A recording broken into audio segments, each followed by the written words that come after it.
Hi, my name is Christina Oriel, the managing editor of the Asian Journal. And today we have Soriano Versosa, the executive director of the Filipino Worker Center here in Los Angeles, and Chris Jacobs, an artist and activist.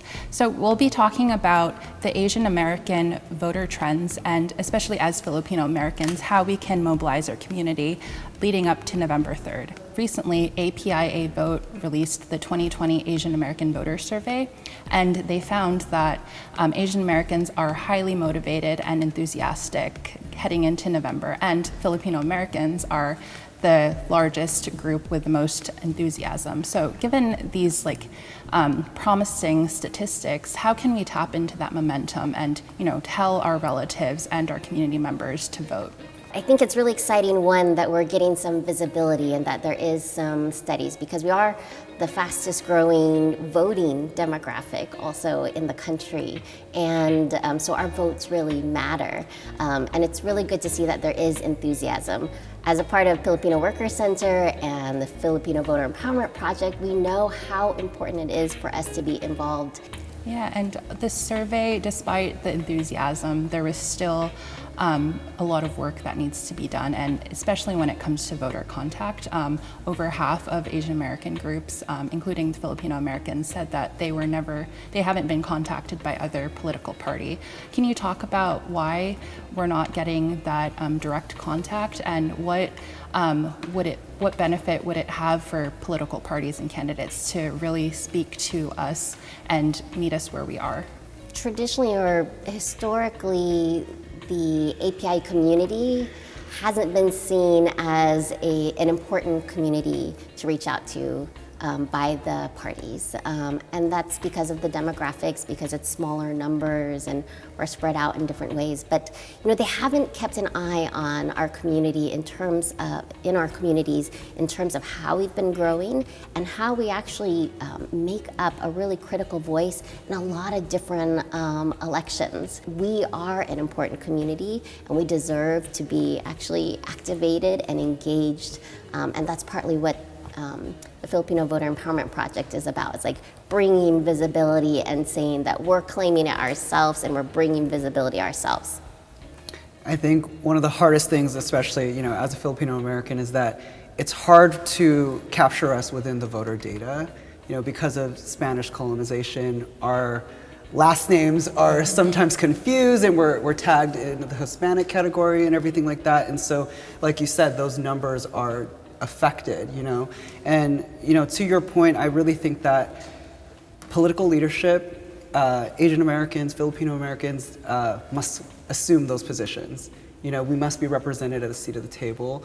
Community organizing groups like the Filipino Empowerment Project, they need to be uplifted because these community organizing groups will create this sort of presence and this visibility, and I think then we can sort of go to bat to Joe Biden and say, hear our voices, hear and see this energy. Yeah, thank you. Maybe as Filipino food is becoming more popular. Yes, that's building our visibility as well. Oh my God, yeah. It starts with culture. And, cuisine, I'm an artist, helping us capture ourselves, in the beauty industry, we have a lot of beauty influencers that are Filipino. This is what we need. We just need to be more present, more viable, and we activate us. We're all very enthusiastic, energized people. It's just being inspired.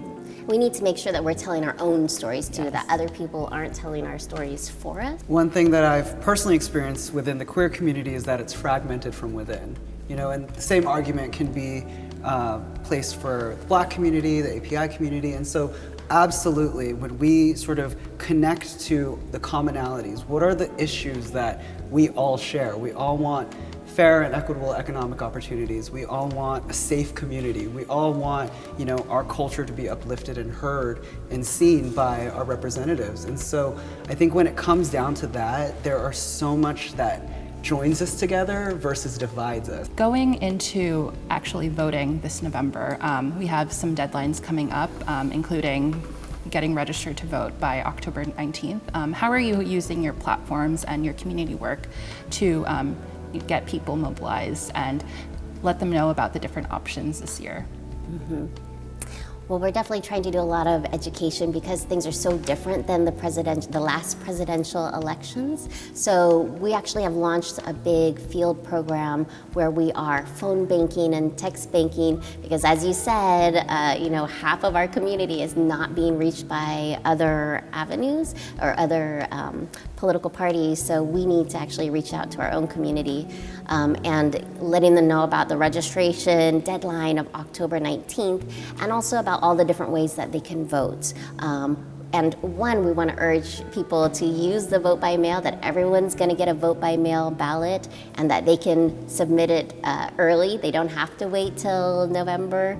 Right now, I lead creative marketing for a group called Favored Nations, and we're a 501c3 that's focused on re-energizing the social consciousness of young millennials and Gen Z. And that's what we're focusing on. We're creating an exhibition that's going to launch in mid-October that is going to create this social media ripple with influencers and traditional celebrities. And really, the goals and the objectives, education, so important. There's such a disconnect.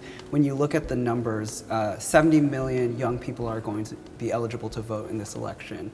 4 million Americans turn 18, so this is their first election to vote in. And when you look at the staggering disconnect, it's overwhelmingly supportive of the Democratic nominee, but only 4% represented Gen Z in the voting bloc. And so if that number incrementally moves a few percentage points in those key battleground states, you're going to see a completely different race. And so what we're doing, what we're focusing on is Gen Z amplification, education, and to your point, really just creating a voting plan. One thing that I'd like people to take away is that whether you can vote or not, you can actually have an impact in this election. So we're overwhelmingly an immigrant community, Filipinos and Asians. And even if we can't vote ourselves, we can actually volunteer, and we can also help support those who are voting as well. So everyone can make an impact. This is not only for people who can vote. I think that, personally, as a queer person of color, as a queer artist of color, I've sort of wrestled with, can I make a difference? Does it even matter what I say? And, we have layers of systemic governance and the power structure that makes us feel as if we're powerless to actually use our voices and to impact change. What I want everyone to know, and what everyone should use their voice to be empowered, whether you're in California, blue state, or whoever, use your voice. Democracy is a gift. There's many people that have fought for it. I feel increasingly sometimes overwhelmed by the privilege that I even have as a Filipino American, living here in Los Angeles, to be able to use my voice and to express myself. And so, I think just understanding the gift of democracy and how we have to steward that gift and how we have to sort of continue the legacy of love by the power of voting. So check out the Filipino Voter Empowerment Project and the Masked Voter Coalition.